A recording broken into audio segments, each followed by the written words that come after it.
The room was waiting for me to react. And that's when I realized this wasn't a breakup. It was a performance.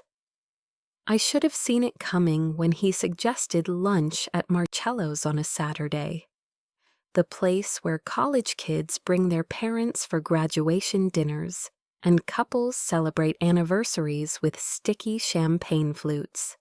The kind of restaurant where conversations echo off exposed brick walls, and every table feels like a stage.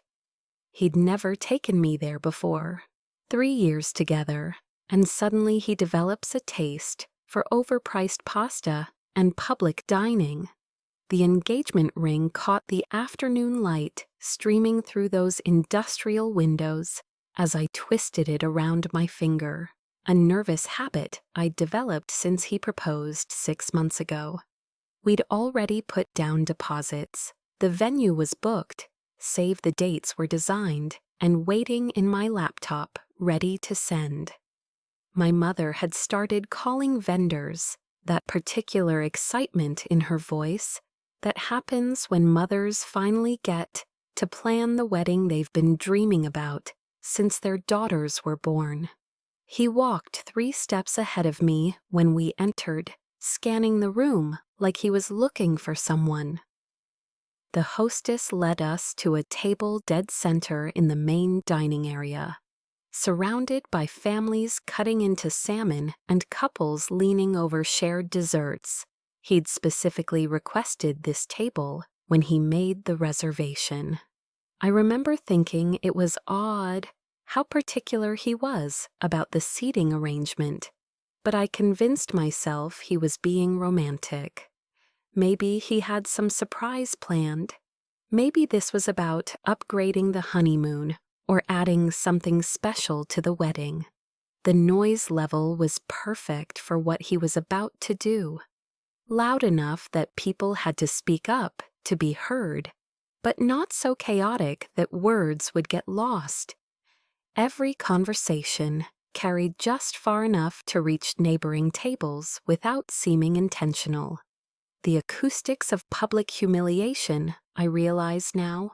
He'd done his research. He ordered for both of us without asking what I wanted. Chicken parmesan for him, Caesar salad for me.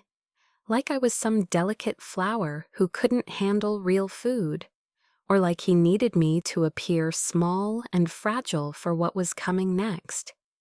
I was too distracted by the strange energy he was carrying to protest. He kept checking his phone, glancing around the room, adjusting his position in his chair. His leg bounced under the table the way it did when he was nervous about a work presentation. That's when I noticed how many people seemed to be watching us. Not obviously staring, but that peripheral awareness you get when you're being observed. The couple at the table behind us had gone quiet. The family with teenagers to our left had positioned themselves so they could see our table without turning their heads.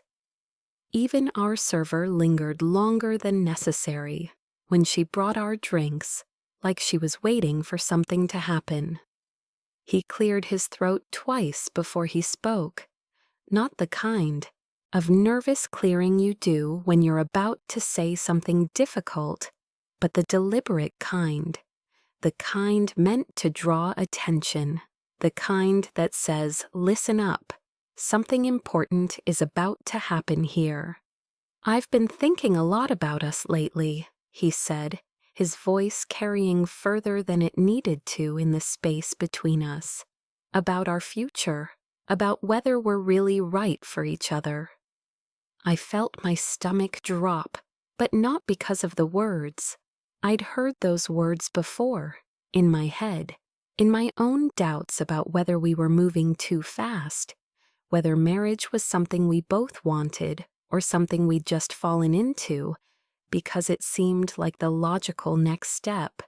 No, my stomach dropped because of how he was saying it, like he was reading lines he'd rehearsed, like he was performing for someone other than me. The couple behind us had definitely stopped eating, I could feel their attention like heat on the back of my neck. The teenagers at the family table were no longer looking at their phones. Even the background chatter seemed to have dimmed, as if the entire restaurant was subconsciously tuning in to our conversation. "I think," he continued, his voice even louder now, "that we should call off the engagement."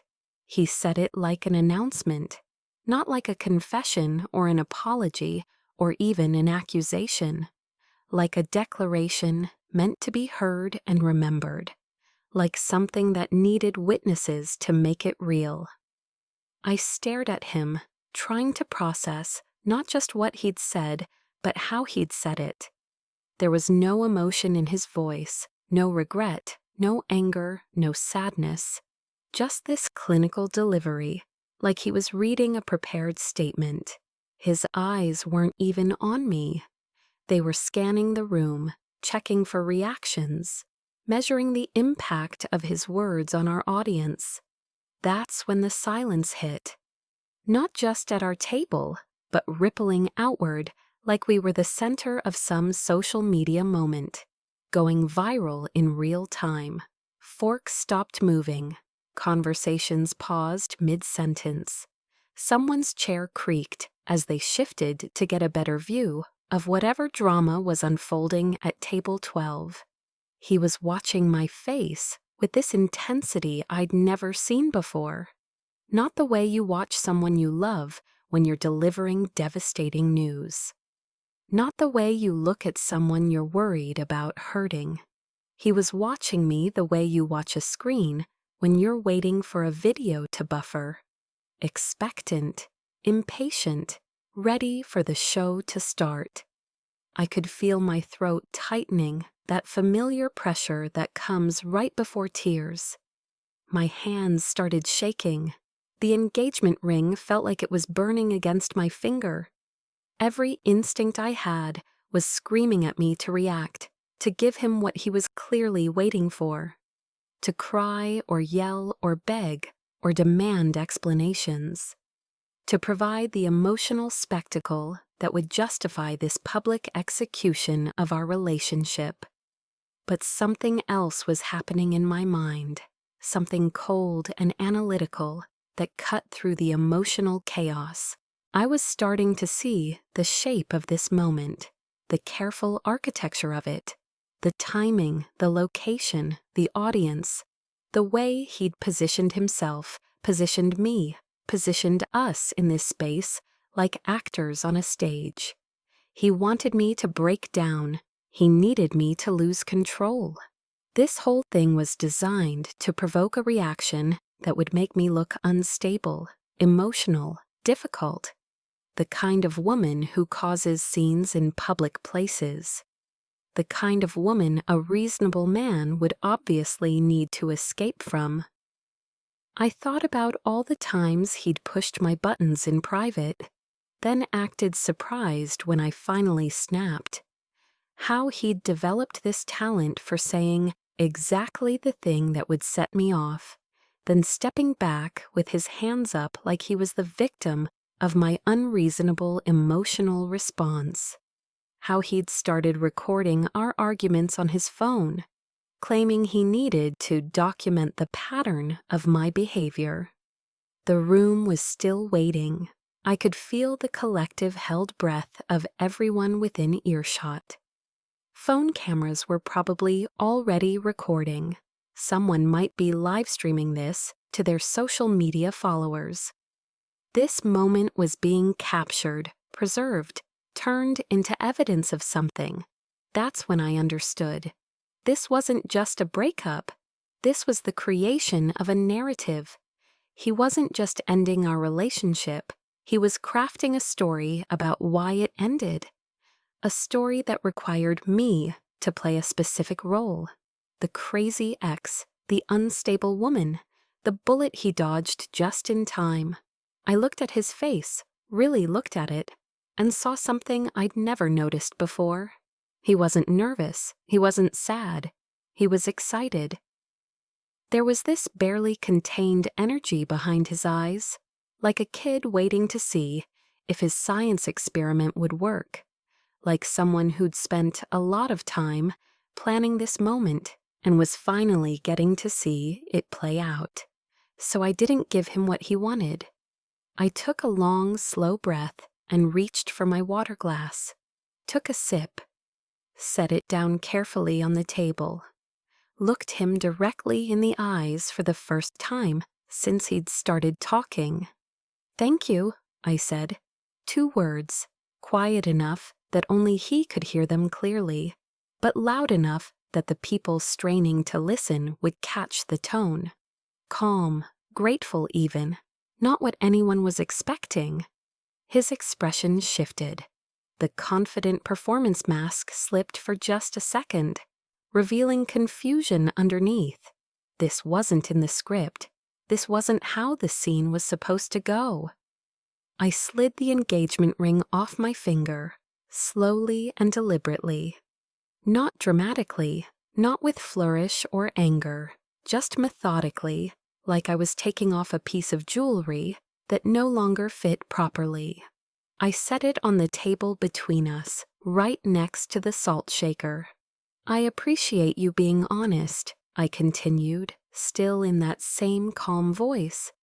"This saves us both a lot of time and money." The silence around us was different now, not expectant anymore, but confused. The audience had been primed for a show, and instead they were getting something they didn't know how to interpret. A woman who wasn't crying, a woman who wasn't fighting, a woman who was acting like this was good news. He opened his mouth to say something, but I was already standing up. I picked up my purse, pulled out a $20 bill for my untouched salad, and placed it next to the ring. "I hope you find what you're looking for," I said, loud enough now for the whole restaurant to hear. Not sarcastic, not bitter, just genuinely polite, like I was ending a pleasant conversation with a stranger. And then I walked away. I didn't storm out. I didn't slam doors or throw anything or deliver some devastating parting shot. I just left, calmly, quietly, like a person who had somewhere else to be and something better to do than participate in whatever performance he'd choreographed. The silence was ruining his plan. My refusal to break down was destroying the narrative he'd spent so much time constructing. Without my emotional meltdown, without my tears and pleading and public humiliation, he just looked like a man who'd announced his intention to leave a woman who was clearly fine with that decision. I could feel the shift happening behind me as I walked toward the exit. The energy in the room was changing from anticipation to confusion to something like disappointment. The show hadn't delivered. The drama had fizzled. People were probably already turning back to their own meals, their own conversations, their own lives, but I wasn't thinking about them anymore. I was thinking about how light I felt without that ring on my finger, how straight my spine felt as I walked through those double doors, how clear my mind was becoming with each step I took away from that table.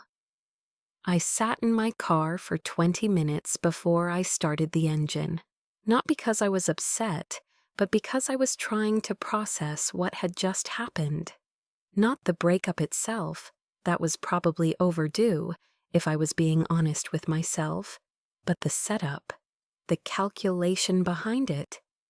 The way he'd turned ending our relationship into a weapon designed to destroy me. Over the next few days, the pieces started falling into place. I found drafts of text messages on his computer that he'd never sent, messages to his friends about my erratic behavior and emotional instability, screenshots of our private conversations that he'd been saving, taken out of context to make me look unreasonable, photos of me crying during arguments stored in a folder labeled evidence. He'd been building a case against me for months, maybe longer. Creating documentation that would support whatever story he planned to tell about why our relationship failed. The public breakup was supposed to be the culminating piece of evidence, the moment when my true nature would be revealed for everyone to see. But I'd denied him that moment. I'd refused to give him the ammunition he needed. Within a week, people started reaching out to me, friends who'd heard his version of events, who'd been told I'd had a breakdown at the restaurant, who'd expected to find me devastated and unstable. Instead, they found me calm, focused, getting on with my life. The story he was trying to tell about me wasn't matching the reality of who I actually was. His narrative started cracking. People began asking questions. If I was really as unstable as he claimed, why had I handled the breakup so well? If I was really the problem in our relationship, why did I seem so relieved to be out of it? Why did his story about what happened at the restaurant keep changing depending on who he was talking to? I never defended myself. I never corrected his lies or provided alternative versions of events. I just lived my life openly and honestly and let people draw their own conclusions about which version of me was real. The unstable woman he described, or the calm, rational person they could see with their own eyes. The silence that had ruined his plan at the restaurant became my strategy for everything that followed. Every time he tried to provoke a reaction, I gave him nothing. Every time he attempted to draw me into drama, I refused to participate. Every time he needed me to be the villain in his story, I simply wasn't available for the role. It was exhausting at first, maintaining that level of control when every cell in my body wanted to scream about the injustice of it all. There were nights when I lay awake furious about the manipulation, the calculation, the way he'd tried to weaponize our most intimate moments against me. There were days when I wanted to tell everyone exactly what kind of person he really was, to expose every lie and manipulation and calculated cruelty. But I didn't, because I realized that my silence was more powerful than any accusation I could make. My calm was more devastating to his narrative than any emotional outburst would have been. My refusal to play the role he'd written for me was the most complete victory I could achieve. Months later, I learned that he'd tried the same performance with other women. The public breakup, the careful documentation, the narrative construction. But word had gotten around about his tactics. Women in our social circle started warning each other. His reputation for manipulation preceded him into new relationships. He thought the loudest voice would win. He believed that whoever controlled the story would control the truth. But he was wrong about something fundamental. Control disappears when the audience stops believing. And audiences are smarter than manipulators give them credit for. People can sense when something doesn't ring true, when emotions feel performed rather than genuine, when someone is trying too hard to convince them of something. I never got an apology. I never got closure in any traditional sense. But I got something better. I got my life back. I got to discover who I was when I wasn't constantly defending myself against someone else's version of who I was supposed to be. I got to learn what it felt like to trust my own perceptions instead of second-guessing every emotion, every reaction, every instinct. The ring is probably still sitting in a drawer somewhere in his apartment, or maybe he returned it for the money. I don't know and I don't care. What I know is that taking it off that day was the first honest thing either of us had done in months. What I know is that walking away from that table was the smartest decision I made in the entire relationship. And what I know, more than anything else, is that the moment I stopped giving him the reactions he wanted was the moment I started getting my power back. The moment I refused to be the star of his carefully scripted drama was the moment I became the author of my own story again.